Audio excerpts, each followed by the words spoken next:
Hello, and welcome to the Knit Girls. This is episode 528. I'm Laura, also known as Lala. I am Leslie, also known as You Don't Call Me Les. It's April 27th, 2021. Am I even in frame? I didn't check. Yeah, you Okay. are. I can't Also, even. there's a pink full moon outside. Did you know that? Why is it pink? I don't know. That's what it's called. Super moons have different names.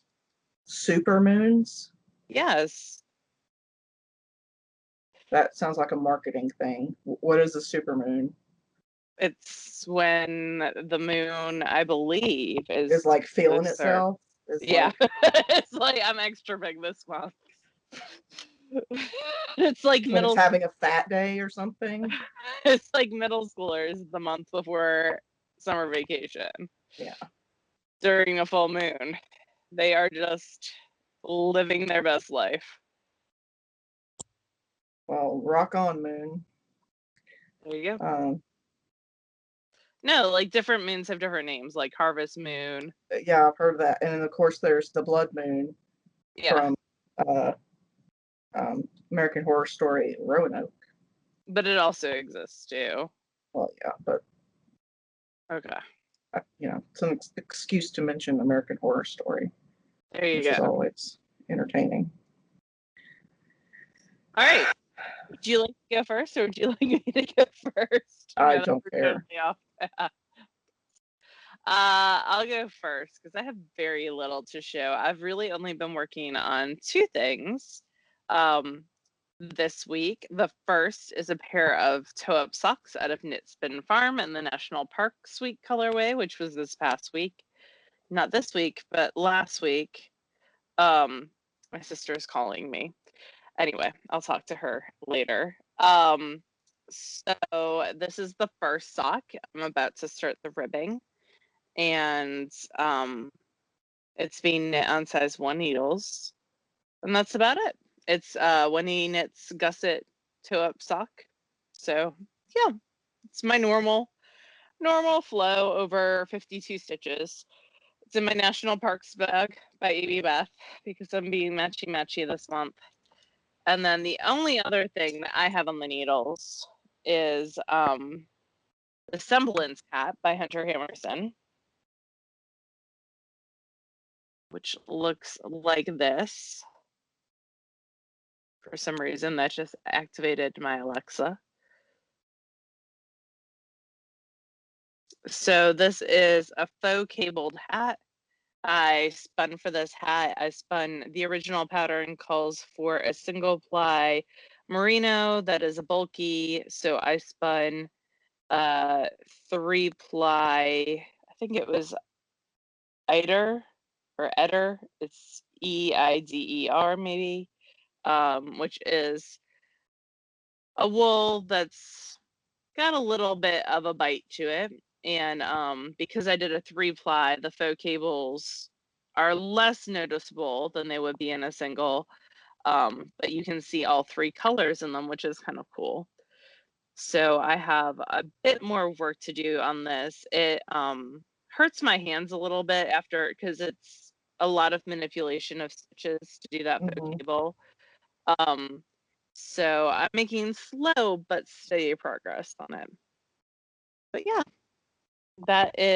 those are the 2 projects that I have on the needles, and I think I'm knitting this on a size 7.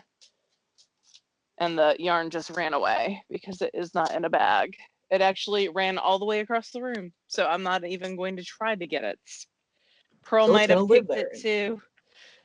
So it will live there for short term, for sure. What are you working on, friend?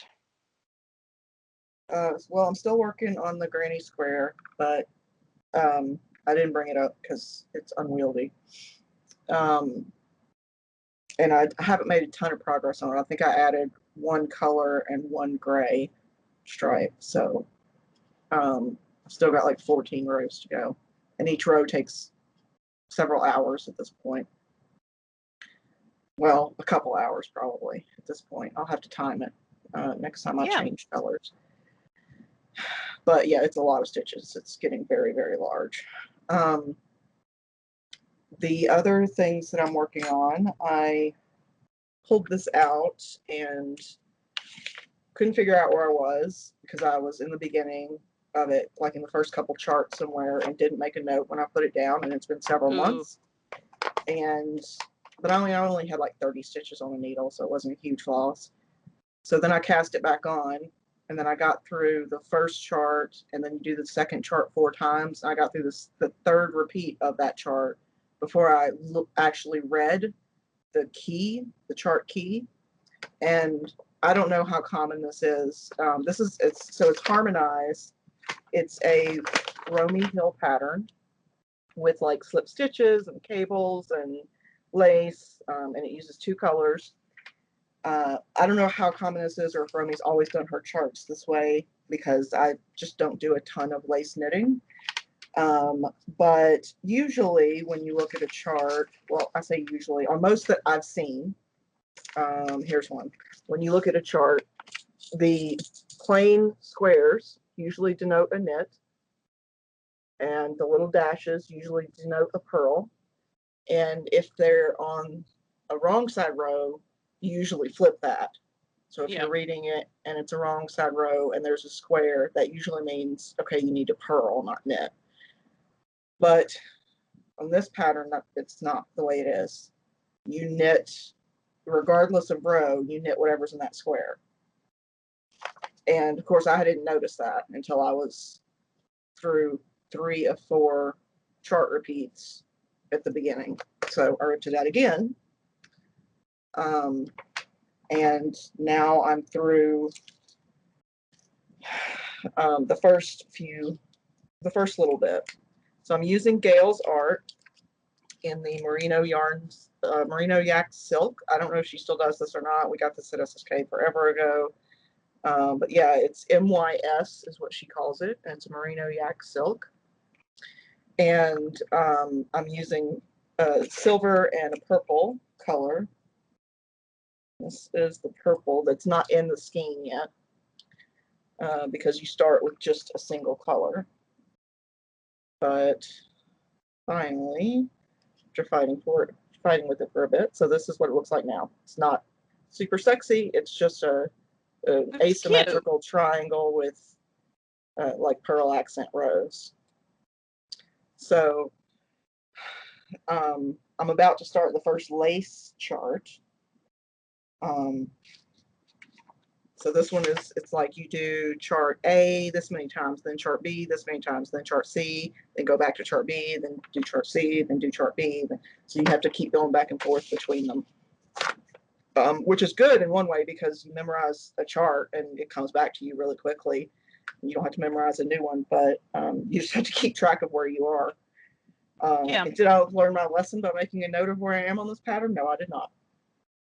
So do you know where you are now, though? I do, yeah. Okay. I've been working on this in the evenings a little bit while I watch Taskmaster, which is a British panel comedy show. Really funny. I've been watching it on YouTube. The other thing, I cast this on during our virtual knit night, which was this past Sunday, and it's something that we do for our Patreon supporters. And Patreon is it's a way where you can support different artists. You can do like a monthly pledge or a per episode pledge or whatever the case may be. And it's Patreon, Patreon. We're on there. You can support us, but there's also thousands of other great artists on there as well you can support. So I cast this on. This is Knit Spin Farm. This is the same base that Laura is knitting her National Park socks in. It's a Targhee, right? Yep. Mine's the sport weight Targhee. Yep, that's what this is too. And this is in the National Flannel, I don't have the tag, but it's like Plaid Day, I think, or Flannel Day. I can't remember. It's plaid, I believe. Okay. And I'm just doing a simple sock with, I did a ribbed cuff, about 3 inches of cuff, and then I'm starting a flap heel. So I'm going to make these for Kobe. He wears, when he wears socks, he just wears them solidly for like a week or more. But the afterthought heel ones kind of slip under his heel a lot, and so I want to see if these are work better for him. Gotcha. So maybe, unless I really love how they look, and then I might just keep them. It's entirely possible. So yeah, so that's what I'm working on. Cool. Socks, the shawl, and the blanket, which is downstairs. Very cool. Did you finish anything this week? I finished a wee little baby hat, which is great because I gave away like 3 baby hats this week. And at some baby showers. So this is the Doodie hat, Doodie.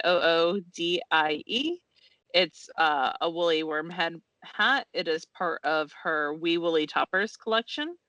And I just knit it out of some old hand spun that I had laying around on size 4 needles and just made it work. So it is done. I like this hat. It gives you, it's just a basic hat, but it does give you a couple different finishing treatments in the pattern. And now this is going to go in the gift knits bin.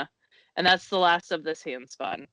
So I knit another baby hat out of this hand spun as well. So I think this was Twisted Fiber Arts way back in the day when they actually sold fiber as well as yarn. And now they're not selling either. They're sadly out of business. So that is all that is all I have finished this week. But I was happy to get even a little baby hat done. Yeah. I got a hat done as well. So I showed you guys this last week and maybe the week before. So I knit a hat. So Laura is kind enough and I'm in close enough proximity that usually if she finishes handspun and either A, doesn't absolutely love it, and or B, I really do love it, I can usually weasel it out of her. So this is out of some handspun that Laura gifted me that she spun. This, I don't remember. It's a Hello yarn, but it didn't have the color. It is a Hello yarn. I think it's Dormant, maybe. Yeah, but it's very neutrals. It's browns with some sort of autumnal orangey in there, and some light grays.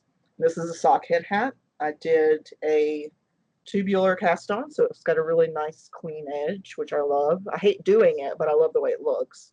Yeah. And I knit, let's see, how much ribbing did I end up knitting? This is 1x1 rib. The pattern calls for 2x2, but I like the look of 1x1 better. 4 inches of ribbing, and then let's see how tall the hat is. I think I did the hat a little longer than it called for, but I just wanted to go until I was close to being out of the yarn. Yeah, it's almost 12 inches after the cut. Wow. So, let me this down. So it's plenty big enough to fold the cuff up and then put it on. So even over my headphones. That's a good look for you. Yeah. That's cute. It came out well. Yeah, so I'm happy with it. It's nice and warm, and it's something that Laura spun and I knit, which makes me happy as well. So cool. So yeah, that I finished that. So I don't remember, some point this week. And I also finished some quilting squares. I'll show you those real quick. So all the details about these patterns are on our show notes, which are found on our website, which is TheKnitGirlls with 3Ls.com. And one of these sets is from kits I got from Joann's, which are no longer available. I got them on clearance. So this is one of them. This one has the applique in the center. Oh, that's cute. Which was fine. I certainly wasn't going to hand sew it down, so I just did it like a zigzag stitch. But yeah, there's that. That's number 5, I think. There were 12 of them, so that's 5. This is 6. Ooh, I like that one. Super fancy there. This is 7. Wow, that's like a bear claw, maybe? Is that I what have they no call that back idea. then? Okay. And this one was super easy. This is number 8. Wow, look at you go. So only 4 more to go. 4 more of those to go, and then 4 more of the switchback block of the month because I got 4 of those done this week as well. Oh, wow. So this one was sort of a freestyle. You did these pinwheel blocks and then you sort of freestyled where this kind of thing went. So that one's number 5. This one was fun. This one was number 6. Oh, that's cool. I like that one a lot. And it's one of the first times I had done this curved sewing. I think I had done it once before, but it was on like scrap fabric. It wasn't for a specific thing. I did not pin all this crap together because that is for the birds. I just did, I would do like, my stitch length was set to I think 2.2, and I would just do 5 or 6 stitches, reposition, 5 or 6 stitches, reposition. Um, Believe it or not, that was a lot faster than pinning. So that is number 5. No, 6. This is number 7. And this one is number 8. Cool. I can't wait to see all these together because they are vastly different, I feel like. They are, yeah. And the idea was that you sort of learn different techniques. Because there's like paper, foundation paper piecing, there's like your traditional flying geese and half square triangles, there's chain piecing, there's applique, there's curved piecing. So you're supposed to learn as you go through it. So Okay. yeah, I've got 4 blocks for each quilt top left. And of course, then there's sashing and binding and all that crap. But And still, quilting. it's probably, well, that part I'm not doing. That part I will happily beg of other people and trade in handcrafted goods in some manner. So, yep, that's what most of my week was on quilting. Hence why I don't have a ton of knitting or crochet. Mom's coming next week, so if you get stuff done Next before week? then, yes. Have they been gone 2 months? Well, 6 weeks, yes. In fact, why I looked down at my watch is because I'm very popular with my family tonight. It's the one time, it's like they have a sensor of when I'm recording. And my father just texted my sister and I that he is at the Grand Canyon and it is snowing. Oh, wow. Yeah, so I don't know. That's Luckily, fun. they have a heater in their camper, but and he sent some pictures and I'll go look at them in a little bit. But yeah, I have finished some spinning and then I have started more spinning. So it's a little bit chaotic around here with all the stuff. But the things that I have finished is I did finish the 100% cashmere from Spotted You. This was Pretty. 2 ounces that they sent me. Becca very kindly sent me. This is Tea on the Thames colorway. Um, and it was spun on a super high speed whirl on my matchless and double drive. And then I applied it on the mini spinner. So it is around a fingering weight cashmere. So I need to look at patterns for 200 yards of fingering weight. And I can always combine it with something else. But it is very pretty. If I was to spin cashmere again, I would add a little bit more twist. I did full this slightly in its bath. So I went between hot and cold water to try to really like solidify because cashmere is a super, super fine, like very short fiber, but also a little bit slippy. So So folding that is, is kind of like felting light. So it's yep, like you shock it between hot and cold water, and it causes it to fuzz just enough so that the fibers kind of stick together. that is the intent. Hopefully, that is what happened. We'll find out when I knit with it.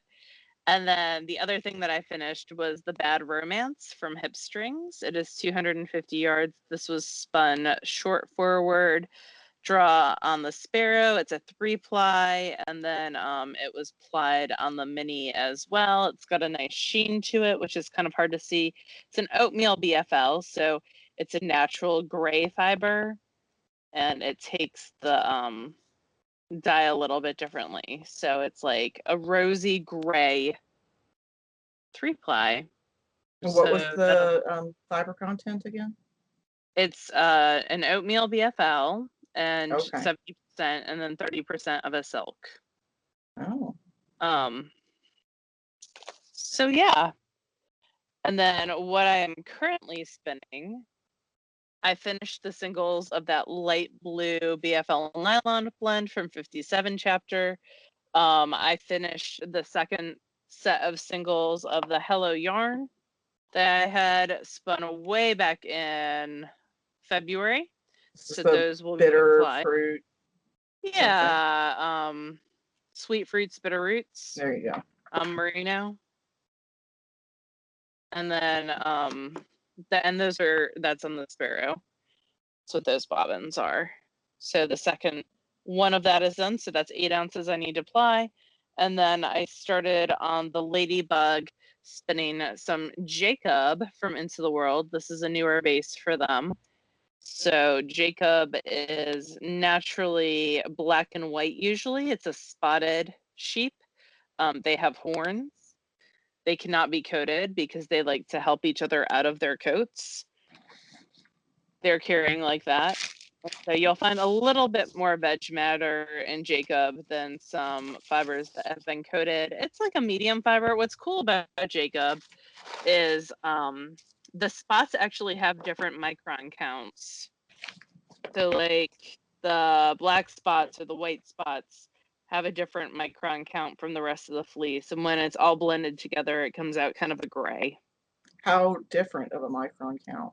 It depends on the animal. So is it somewhere between like a 5 micron difference or It 10 or depends on the 100? animal.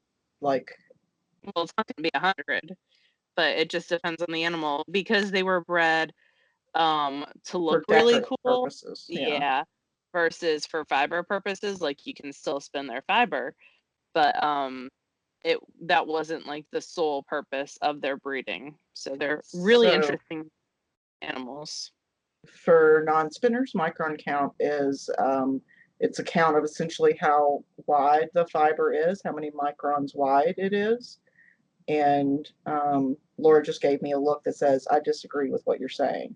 No, no, no. I mean, it is, but it equals softness. Right. Overall. The Yeah. wider the micron count, the higher the micron count, the more like toothy it will get. Yeah. Like a cashmere is somewhere in the teens, right?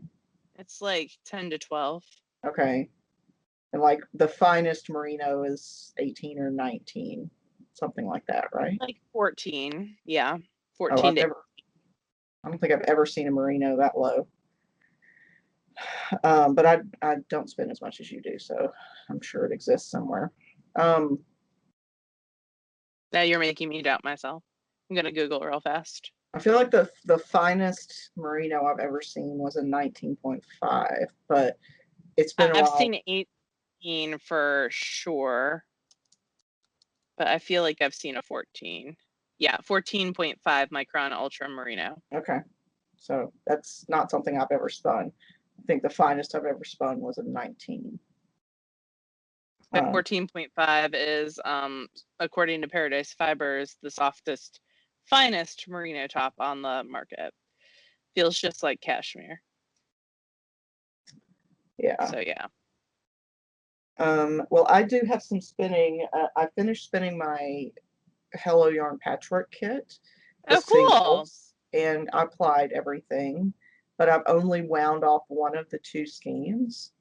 And I was doing that furiously before we started to record because I like to leave things to the last minute. I'm a planner that way. But I used my shocked umbrella swift. I've got marks on it that when they line up, it's exactly 2 yards around. Oh, cool. That's a good So idea. I have wound off one. It hasn't had a bath yet. It was like 408 yards, but I'm just calling it 400 to be safe. So this is what it That's looks like now. awesome. It's been chain plied and it needs a bath, but it's better yardage than I thought I was going to get.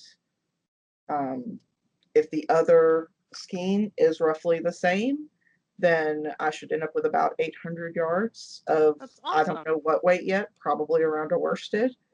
Yeah, that Uh, should be around a worsted.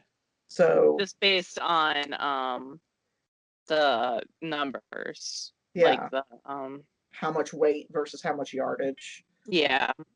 Yeah, so this is about 8 ounces and it's about 400 yards. So, um, but yeah, I'm happy with it. I think chain plying was the right way to go because it does have like the colors do muddy in some places where when you're chain plying from one color block to another, but it's just little spots. And it actually kind of helps the gradation, I think. So yeah, I'm happy with it. It's really I'll pretty. give it a bath after I wind the other one later and not hang it out to dry, which I would like to, but for some reason this year, anytime I try to hang out clothes or anything to dry on the line outside, even for a few hours, when I go out to take it back down, there are moths that have laid like larvae on it with like the little webs. Oh. Yeah, I don't know why or what is prompting that, but it's seriously irritating because I like to hang things out to dry. But now I can't because I found those on, and even not on like, even on garments that are primarily made of like nylon. So it's not Huh. just like natural fibers. So frustrating. If anybody has a magic answer to that, I would appreciate it. Thank you to everyone who has given me advice on carpal tunnel and how to deal with that. Um, I am taking that advice and sort of finding common elements between what different people have suggested. Right now, it's perfectly treatable with over the counter, like heat patches and a brace at night and that sort of thing. So once it gets bad, then I'll actually go talk to a doctor. But until then, thank you for your suggestions. And you went and Uh, got your second vaccine today. I did. I had a sticker on, but I took it off. So yeah, I got my second shot today. So this means that provided that neither Laura or I have any like undue exposure to, people that are infected with the coronavirus, we are hoping to be able to record in the same room. What is it? 3 weeks after the last shot is Two when. weeks. 2 weeks. So next month. So Yeah, that's what we're hoping for. Um, I like it better when we're in the same room. I do Buffy, too. Buffy likes seeing Laura. Yeah. Uh, so yeah, I've been talking for a while. What have you been reading? I haven't really been reading anything. I am about to start listening to Broken by Jenny Lawson. It's her new book. It's I on my got it from list. the public library. Oh, cool. So that is next up. I'm almost done with Alana Andrews. I think I have an hour left. So I had to pause it at work because it kept having sex. Yeah, It makes me even though I wear headphones when I listen to audiobooks at work, yeah, it makes me feel weird to listen to sex scenes yeah. when the middle schoolers are around. It's just gross. Anyway, so it's on pause for when I'm at home. But yeah, that's about it. What have you been reading? Um, so I started listening to this great book. Sorry, I'm looking at my phone, but there's I wanted to actually get it off of Audible so I can make sure that I link it. So I've been reading. Um, Let me click this. We've got answers. So I've been reading this book series called The Prince's Assassin, and it's a male-male romance. It's fantasy. There's like elves and magic, but it's hard to read because it's where like the main character betrays the other main character, and then they make up and they figure it out, and then betrays him again, and then they make up and they figure it out, and then they get betrayed again, and it's like it's just so hard for me to enjoy a book like that. So I stopped before I finished the second one, and I'm like, I'm not doing this. And that is by Ariana Nash. I mean, it's well written, but it's just I can't deal with it. What else have I been reading? I've been reading Scales and Spells, and that is by AJ Sherwood and Jocelyn Drake. You've read that series, right? I have. I've read all of Jocelyn Drake's stuff. She also has an assassin series that you might like. What's it called? Oh, hold on. Hold on, I will tell you. Actually, like her non-assassin series better. Let's see. So she's got several series. The ones that I have read and really enjoyed, she's got the Ward Security series, which is a spinoff of another series, which is enjoyable. Exit Strategy is her assassin series. The fourth one's coming out on June 11th. But I do like the Ward Security is probably my favorite, and they all have something to do with literature. Like the first one's Psycho Romeo. Oh, okay. And so they've got like, and then the second one's like Dante's Unglued, like Dante's Inferno. The third one's Deadly Dorian, which is off of Dorian Gray. I also like her Weaver Circle series. It's kind of like sci-fi. Unbreakable Bonds is good. I believe that was vampires. I'll have to check out some of her other books then. No, Unbreakable Bonds not vampires, but she has a vampire series too. Unbreakable Bonds is more, that's what Ward Security is a spinoff of. So it's more mystery, which I know is not usually your jam. Yeah. But I think you'll really like her sci-fi series, The Weaver Circle. But yeah, I'll check it out. I like her stuff. For sure, but I really like her dragons because I have a thing for dragons. I find them very enjoyable. So yeah. So I've also been watching. I've also been watching Taskmaster, which I talked about briefly. It's a British comedy panel show. It's really funny. But the thing that I've probably enjoyed the most this week, and I'm not even a quarter of the way through it. It's an Audible original. And it's, I think this month it's part of their like, where you get 2 free whatevers a month. I forget what they're called.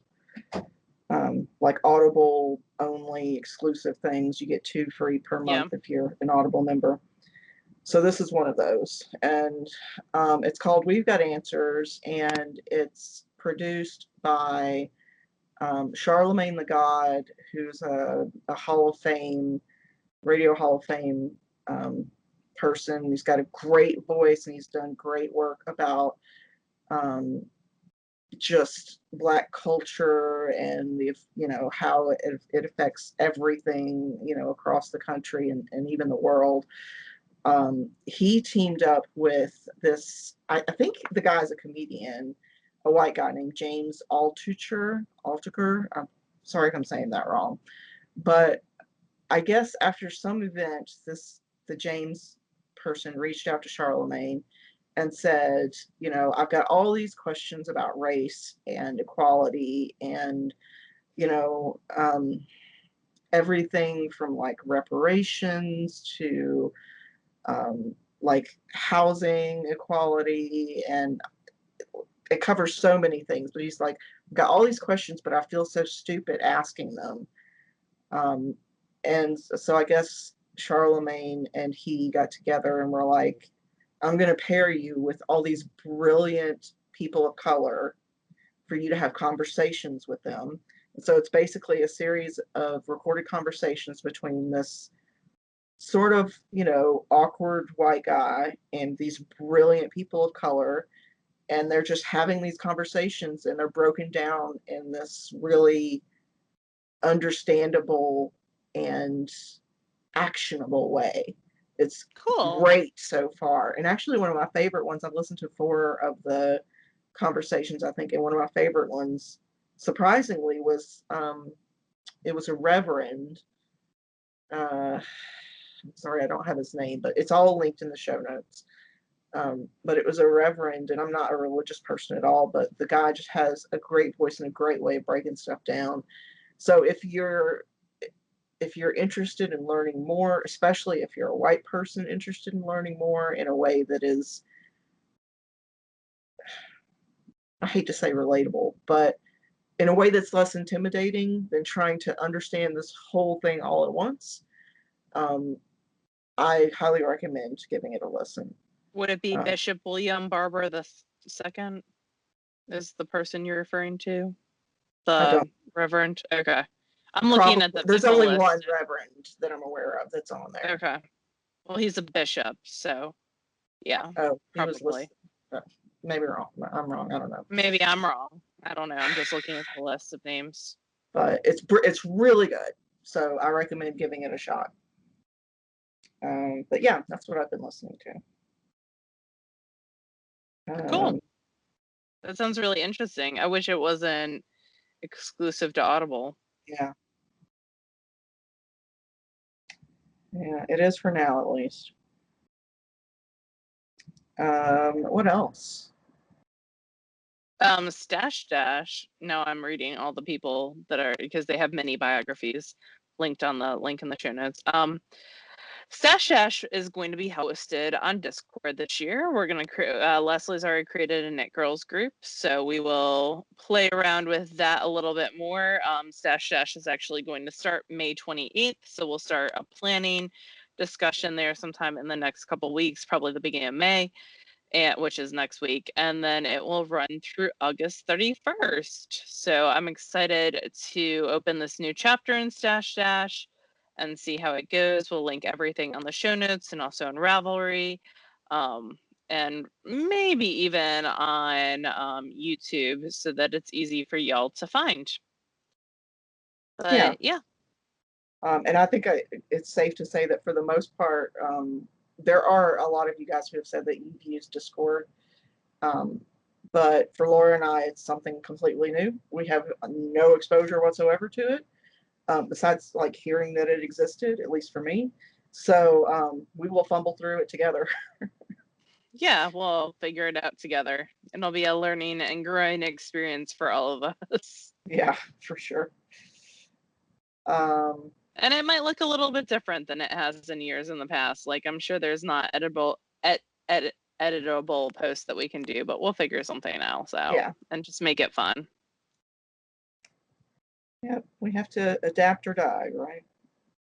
I believe so. I feel like F and Birds has a T-shirt along those lines. Yeah. Well, all right. I hope you guys have a great week, and we'll talk to you again in May. Bye, Bye. y'all.